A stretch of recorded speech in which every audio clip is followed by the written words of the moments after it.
leaders, welcome to the Together Project. I'm Kadi Cole, and if you're here, it's because you believe that real leadership means making room for everyone at the table.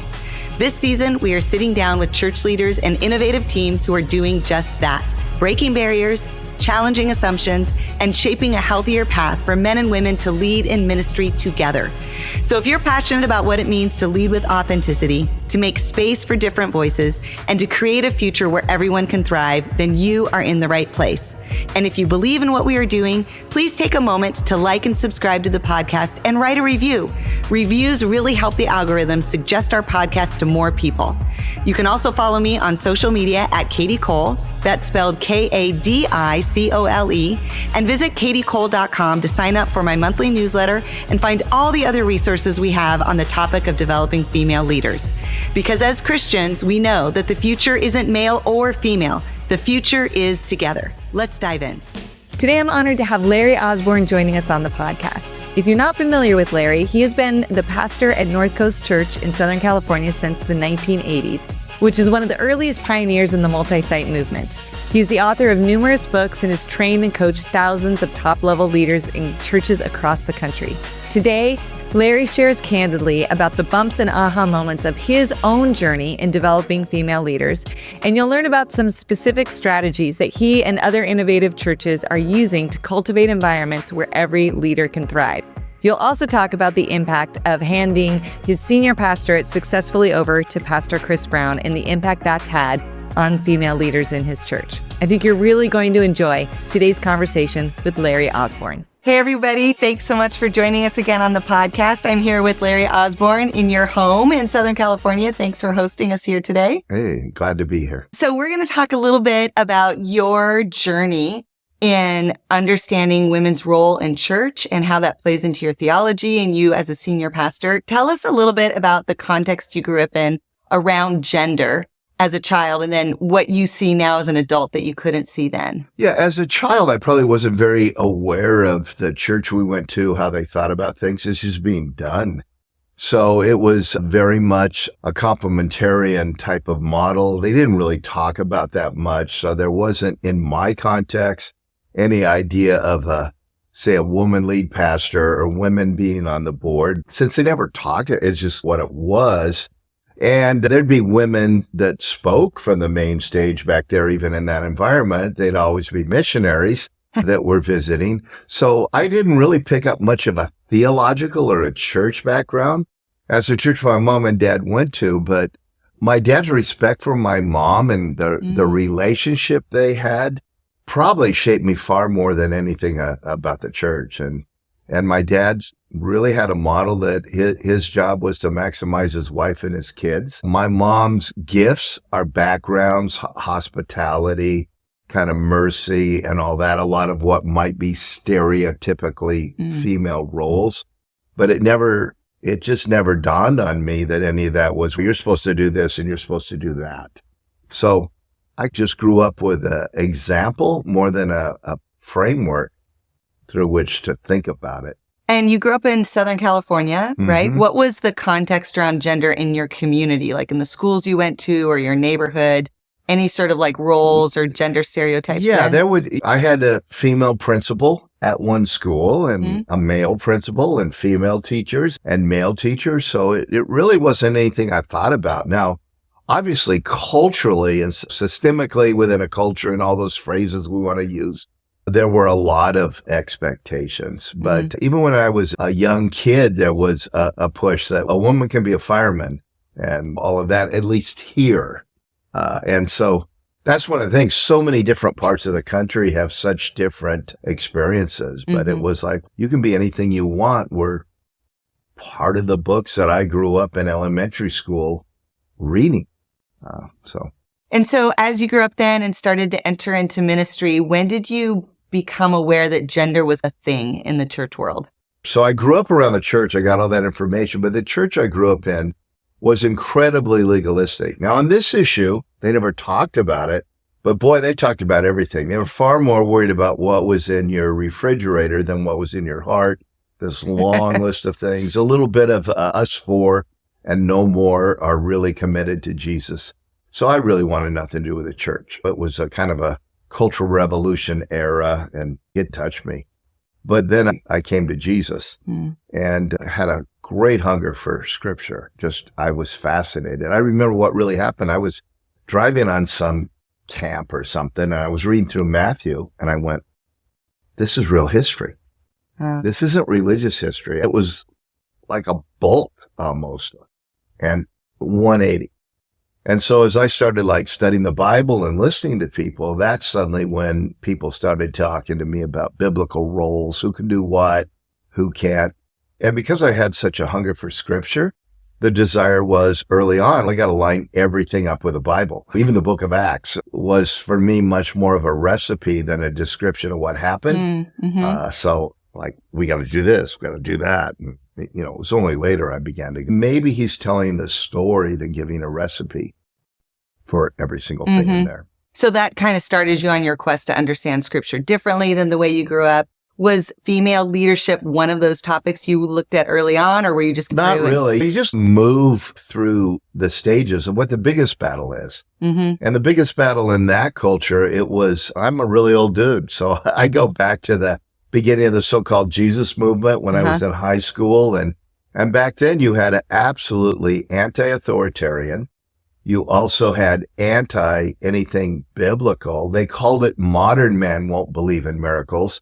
Now it's postmodern man. It's funny for me, as many decades as I've been in ministry, we've changed the titles with the same arguments, right? You can't teach the Bible. Modern man won't really believe that authority. And now we go postmodern, right? So in that era, the real big battle was, is Jesus the only way? Is the Bible true, or is it just a bunch of made up stuff? And so you always deal with the biggest issues, and then later on they come. So for somebody of my era, that wasn't the issue. The issue was, did Jesus historically really live?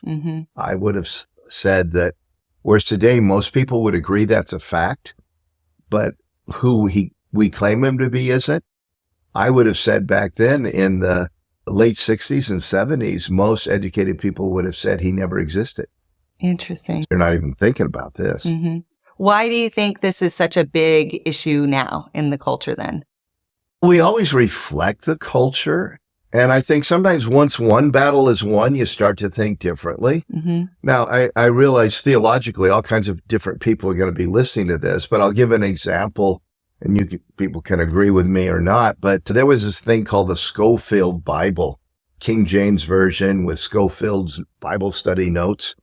And back at that point, that's when some of the German studies and all these things, again, were saying, oh, the Bible wasn't really written back then. And later on, archaeology, we discovered stuff. Oh, we have manuscripts back then. But if everybody's saying this was put together hundreds of years later and all that, then Scofield comes along and he takes the Bible seriously. So when the battle for the Bible, to use an old phrase, is taking place of whether it's made up myth or true, and Scofield comes along and you treat everything he says in his book as read, like it's written in red, the old Jesus words, okay? Then fast forward, that battle was won. This actually, you might believe it or not, but it is actually a contemporary story of Jesus, etc. And so then you start to question, I wonder if his description of exactly when and how Jesus is coming back is right. Does that make sense? Yeah. So over time, once one battle's won, you start to look at your heroes or your people who won the battle, and then you question, oh, you're right about that. And I think that's what happens in culture sometimes. Now, we're in a very self-destructive culture, sadly, where, any past mistake, there's no mercy, no grace or whatever. So we throw out people who had blind spots in the past as if we don't have any today. But I think that's part of the history of why it changes. You solve one problem and then you start to wonder, oh, they were so right here, but maybe he wasn't right about this. Does that make sense? Yep, absolutely. As you said, you've been around a little while. And one of the things I appreciate about your leadership is you tend to swim in a lot of different ponds. You connect with a lot of different tribes. You have a really well-rounded perspective around, especially the American church. From your observation over the years, how would you say the journey for male leaders into ministry is different than female leaders kind of overall? What have you seen and experienced? Well, I think the door was just wide open for male leaders. And in some of the tribes, there was even this idea, if you were in vocational ministry, you're in a higher calling. Yeah. We'd bring up all the kids that were going off to Bible school or seminary and pray for them. The kid going off to engineering school is totally ignored. Yes. And at that point, it was considered a great job. And then women, when I look back, they were encouraged to go on the mission field. And what was interesting to me, one of my first, this doesn't make sense, was why were women allowed to do certain things on the mission field that some people didn't want them doing here? It felt racist to me. That's a lot of times the underlying. Another ethnicity, another group. A woman can lead here, but she can't lead here. And I'm going back to very different definitions of racism and ethnicity than we would have today. We're talking decades ago, but there was little seeds of, this doesn't make a lot of sense to me. But I think for men, it was a wide open door. And for women, it was just assumed children's ministry or something that had to do with nurturing. Mm-hmm. And of course, one of the things we have to remember, we forget, is there weren't many big churches going back, even 30, 40 years ago. Mm-hmm. Calvary Chapel, when it exploded, was the front of major newspapers and all the magazines back when that was a thing. And they were all of about 2,000 to 4,000, And today, I don't know how many churches are that size. I can't remember the number off the top of my head, but quite a few. Mm-hmm. So in a church, typical church is 200 to 400, 500. There weren't executive pastor roles. There weren't executive roles. There was a pastor, an associate who ran all the other sort of stuff, and that might be, and a secretary, which is an old word. In terms of paid staff roles. Yeah. So I don't know what would have happened if women had felt a calling. And I think that's one thing we forget now when we look back is there weren't slots to be filled. So you introduced me to your sister, who's fantastic. Talk a little bit, because you've shared with me some thoughts on just watching her journey in leadership. She's also a very strong leader, but it's been very different than yours. Just tell our audience a little bit about what you've observed there. Linda got a lot of drive and a desire for influence, and yet she's got all kinds of voices in her head that say, do the appropriate thing. So she had obviously much more battles with that as opportunities would arise for her. And she was also in a local church setting that was very strong in its distinctions of men and women. Mm-hmm. And Linda and I've talked about it sometimes, that perhaps sometimes even her visceral response is not so much to roles as there in the church. That might be the reflection of how roles were done in that particular church. Because one church that influenced her a lot not only had strong, rigid things, a woman can do this, not that. But they even had age things. I remember when a gentleman that was about 45 years old was on a board and they kept calling him a young man. So, it's like, so in a very different way, there's just, dude, I'm running a company. I own a company that our business is bigger than the church budget here. And you're treating me like a young intern. They've got different things. I know one of the things that is always tough for women, and I think at times for Linda, is figuring out, where do I step up and where do I go along with the game? Yeah. And where am I not being respected because the men don't respond to me as women respond to me? And I think that's one of the harder things for women leaders. They've got to decide, okay, if I'm a male arena, am I willing to quit complaining about the weird way men do things and play the game? My personal advice is, I think that's what the best way to do it. Just like I moved to different tribes, like you talked. We were talking earlier. Yeah. There's certain key phrases and things I've got to do there. I will dress differently based on where I am, not like being authentic to myself, which is much of our culture, not just women, our culture. Yeah. Any compromise I make is not being authentic. And there are certain things men do that I don't think women naturally do. It's not so much gender role of the studies that little girls play together facing each other and boys don't. There is a big piece of leadership of knowing your audience, whether you're communicating or leading or trying to persuade them to something. Absolutely. You have to know the people in the room. And that does change dynamics based on a lot of things. Yeah, when Gender's I go speak one. somewhere, should I wear this or that? Can I say this or not? And men speak over one another. Yes, they actually interrupt for very different reasons than women interrupt. Yes. And when a woman's finding herself in a predominantly male room, which it isn't always predominant, let's say, but there's one or two, it's like, you got to learn to interrupt and learn not to be feel like you were put down when you were interrupted. Like, that's just what guys do. And it's what leadership spaces do. Because I think the other thing is, as you grow in leadership, those rooms move faster. They make decisions quicker. You have to come prepared to give your opinion. You can't wait on it and think it or verbally process it. So there are some shifts that change just in the leadership space. And then if you add male, like it's a higher male majority, those things, dynamics influence. As just men and women. So I had the privilege of spending the last few days with a group of 8 high-powered executive ladies. And I'm in that room going certain times, and I probably didn't do it all very well, but there's certain times You did well. Well, because somebody would be talking, and I'd just interrupt, and I'd go, oh, crap. I just did what I did in the locker room with a bunch of guys on a team, but this is a different dynamic. Yep. And so I think that's part of the whole confusion. There's 2 things. There's our opportunities being illegitimately taken away. And are men trying to make women into men and women trying to make men into women? It's the body of Christ at its best has Simon the Zealot and Matthew the tax collector, and it has men and it has women, right. And they're allowed to be different. Yes. And the goal is to lead together, not give up who you are. That's what we're looking for. So, Larry, talk us a little bit of the journey of your role as senior pastor and at North Coast. How has this topic changed over time, and what have been some of the strategic things you've done? And now Chris taking over as lead pastor, what are some of the shifts and changes you all have implemented over the years? One of the things is, even before I was a lead pastor, I had a strong understanding that when you're king, you have some authority, and when you're not, you're called to submission without violating biblical codes. You just don't. It's not blind submission. It's a Hebrew midwives line and saying, oh, they just pop them out before we can kill the little Hebrew boys or Rahab or whatever it would be. And so early on, I only knew what I knew. So I instituted some things that I think are stricter than I would have done later because I grew up in a complementarian thing. At that point at North Coast, it's, I'm in charge now. You can't have both men and women or be complementarian men only, like on an elder board. So our elder board was all men. Yeah. Over time, that progressed, and probably pretty quickly within the first 5-6 years, to, we've got a few guys on our board who think men are smarter than women.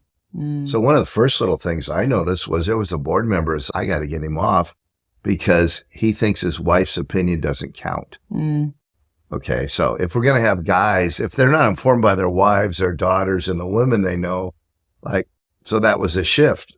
That was probably one of the earliest shifts. A sense our women voices respected, which was different than are they at the table. Yes, totally that's really great. So it was more about making sure you had the right mindsets about women at the table. That was my first experience with being a leader with an complementary kind of theology background, and realizing, I just assumed women were of value. Their voices mattered. And then to realize under that theology, there was one guy literally said, that's my wife's opinion, but what does she know? Oh, wow. And that was the day I got to get this dude off. Yep. And that was probably 3-4 years into the church, tiny little church startup. Looking at it from other theological perspectives, it's like, well, that's no big deal. But being honest with you, that's a pretty bold move, actually, when you're just brand new church plant. Yeah, but that was my first realization, like, there's some cracks in this mindset. Okay, that's great. What are some others that came along? As we added people to our staff, there was, in most of my tribe, not all of my tribe, there was different titles that were used. So we're talking 20, 30 years ago or more. She's doing the exact same work that if a guy was in that role, he'd be called a pastor. He'd be up for a housing allowance and all that. So why are we not calling her a pastor? My own personal opinion, could be wrong. I just want your story. Is the phrase elder is a male phrase. So I didn't want to change. We have female elders, but the pastor sometimes is an elder. They're synonymous, but it's a description of a role. What do? You shepherd people, which is the word pastor. So why do some young guy that's working with the youth, we let him call himself a youth pastor, and we won't let her call that was crazy to me. So when was that, when you started That's probably 30 years ago. Oh, wow. Okay. So again, what happens, back to what I said about Schofield, Yeah. that certain things become trigger points because people are always looking to argue. That's our flesh. Paul says in 1 Corinthians 11, when you gather together, I hear more harm is done than good. And then he makes this really sarcastic comment because you have to prove who's superior spiritually. And so we get into these, they're important, but not very important arguments. So I look back in a church that would have been called very complementarian. At the very beginning days, we had women speakers. Marilyn Laszlo was her name, this great communicator. We'd have her every year and everybody loved it. And then there was a time in the tribe I'd look later, and if she spoke, that was a sign of you were like on some slippery slope. And well, that's weird. So it's people are always looking for something to see which side you're on. Yeah. And to fight. And so for me, I just pretty much try to cloud that noise out. Is there any that you're doing now? Any parts of your own leadership that you've shifted or changed around this topic? I got to go back when I was go a ahead. lead pastor. So it's been, I think, 4.5, maybe 5 years since Chris stepped in that role and I just became a kingdom ambassador, teaching pastor here. But probably one of the things, and again, people can agree or disagree. I'm just sharing a thought. Sure. Don't think I'm inerrant, but I often tend to talk to church planners these days. It might not be good to use the word elder when you put together a governing board, because the word's a perfectly good word, but it has two problems. One is it's come to mean superior theology. And theologians love to argue. The word elder, I'm an elder, I have authority, and everything runs through a theological grid. So I tell church planners, be careful. I probably wouldn't have done that. I would have called it a governing board. Because in the book of Acts, it's telling us what they did. Jesus didn't authorize deacons, deaconesses, elders, or church councils.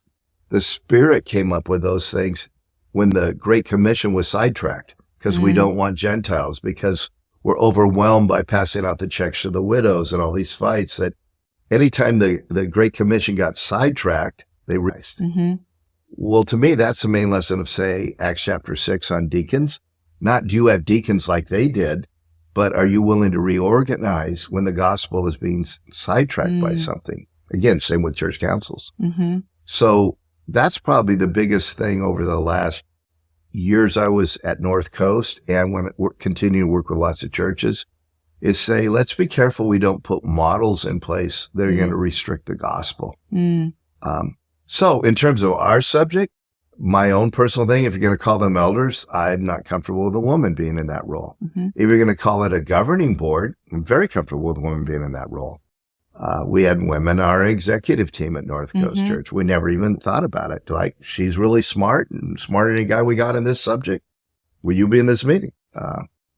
So we really didn't go at it from the theological, like we're going to argue about it. I'm very theological. I tell people, I know. I have a Bible verse for everything, even if it's out of context.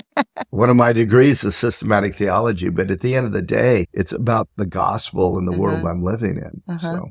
What other advice would you give to pastors, new church planters as they navigate? It's a big topic. A lot of men are wanting to find their way. And again, regardless of theology, they're wanting to make sure they're maximizing the potential of women. What would be some other pieces of advice? I'd say you need to understand the framework you're in, because there's a lot of ways to do things without poking people in the eye, right?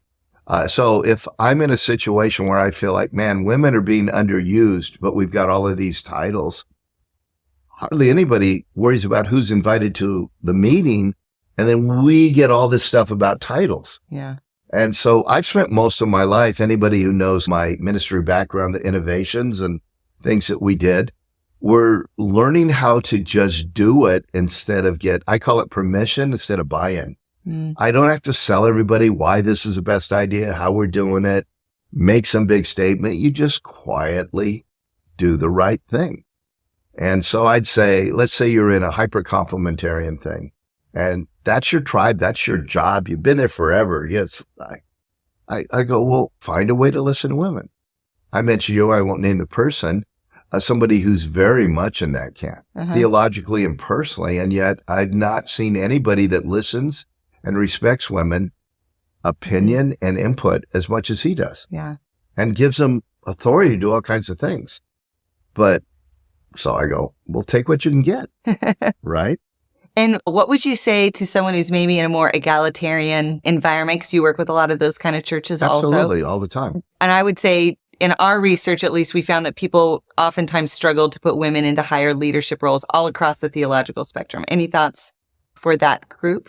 Not really, because to me, it's so individual. I look at somebody and go, you tell me this great person, why not? Now, one of the unspoken things is sometimes women get off the ladder, bearing children or whatever. And I think sometimes as we're championing the role of women, we forget that men also, there are men who choose to be a stay-at-home dad. Yeah. And there are men who decide for them a work-life balance at a certain level is important.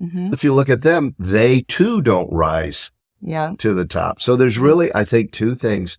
Sometimes it's choices, it's station in life, and then other times it's gender. Yeah. And when we lump them together, that's a confusion. So yeah, because I've heard you talk about some of the choices you made to parent better. Think complaints or feedback you got from your kids that adjusted the way you were using your time. Absolutely. And that closed doors. I absolutely believe North Coast was thousands smaller than we were huge to most people, but we could have been 2,000, 3,000, 4,000 more had I been willing to do a few things I was willing to do because I felt my first calling was to my wife and my kids. And that also closed the door to certain opportunities nationally. Hey, will you be on this, which is a stepping stone to that? And like I never rose there because I wasn't willing to do it. So I think women, complementarian, hyper-egalitarian, extremes, everything in between, need to take a little look and say, are some men who have made the same choice as I am going through that? So is this my choice? Or no, I've made all these same choices and this is a real lid of the organization. And I do think sometimes men either underestimate or don't talk about the same lids they might reach also for those choices and being informed about what we're choosing and not choosing. Yeah, because they'll be upset too. Why haven't this operated? That's exactly right. I've supervised that also. Yeah, dude, you have this thing that you're unwilling to do this. I'm sorry, that's fine. You know. And those are important callings. So we want people to make those choices. Yeah. You can see across the board. Sometimes we see things in another environment. So just think across the board out of COVID. Right? Anybody in a vocational ministry leadership experienced a bunch of people who said, wow, I still want to be in ministry, but I don't want to work on weekends. And it's hard to have a church job. Yeah, but I was with my kids' games or... Yeah, sure. It's all about choices, really, for most of it. But here's another thing. I would tell everybody, you have to look in the mirror and ask, are you trying to get something done or are you trying to get affirmation? Because no, I'm going to have a chip on my shoulder. I got all this influence. I got all this kingdom stuff done, but I wasn't honored the way I wanted to be, titled the way I wanted to be. Then I go, that's a spiritual issue because guys go through that. Yeah. Me as a founding pastor, if you will, of a church, I have a bunch of people who were always saying, what about this in terms of honor culture? And I go, if I'm in any way upset for any little and I wasn't dishonored at North Coast, but if I start worrying about the honor I got, then I wasn't doing for Jesus. I deal with some succession people and they'll go, yeah, but I did this and that. I go, yeah, you did it for Jesus or you did it as on this back end, you're going to get all this stuff. And so I think sometimes I would tell a woman, okay, you didn't get honored, but Jesus didn't get honored in his hometown. And prophets are killed and then they make a monument to them after they're dead. So just do what you need to do. And if you've got a burr in your saddle of past hurt, it's okay. But make sure you're shaped by it, not defined by it. I see that's not just women. That's across the board. Our greatest hurts when they shape us, make us better. When they define us, make us worse. Oh, that's very good. Any other thoughts or resources or things you'd recommend for people who are exploring this in their own leadership? That's a shameless plug for your book. Feel free. Developing female leaders, right? Hey, you even got the title right. I'm really impressed. It's like, frankly, that was, I'm sure there's a lot of others. Again, I've just done ministry. Yeah. I never went on, I want to research this subject or I never did. The best of the books I've seen was yours. And that's why I've spoken highly of it. And there might be better books out there and there might be a whole bunch as good. I don't know because I'm just not wired to be somebody that says, I'm going to research this for 6 months and make a big thing. I don't know, maybe I'm lazy. I just go through life. I don't think lazy, but I do want to thank you, though. You have always been incredibly supportive of me personally, even before I did the book or anything, when we were in some multi-site experiences together, but definitely your endorsement and just some of the help you gave me in the book, and then being able to work with you now to help develop female leaders together is a real honor. So thanks for letting us be here, and to your tech crew for hosting us. You definitely upped our game in the podcast world today. And so I appreciate you and your leadership in the kingdom. So thanks, Larry. Great. Thanks, Kitty. Good to be with you. Thanks for joining us on the Together Project. Check out our free theological cheat sheet or grab a copy of my book, Developing Female Leaders, to learn more about the dynamics of how we can all do a better job creating church cultures where every leader can thrive. You can find those resources and more at kadicole.com. Remember, the future is not just male or female. The future is together. See you next time.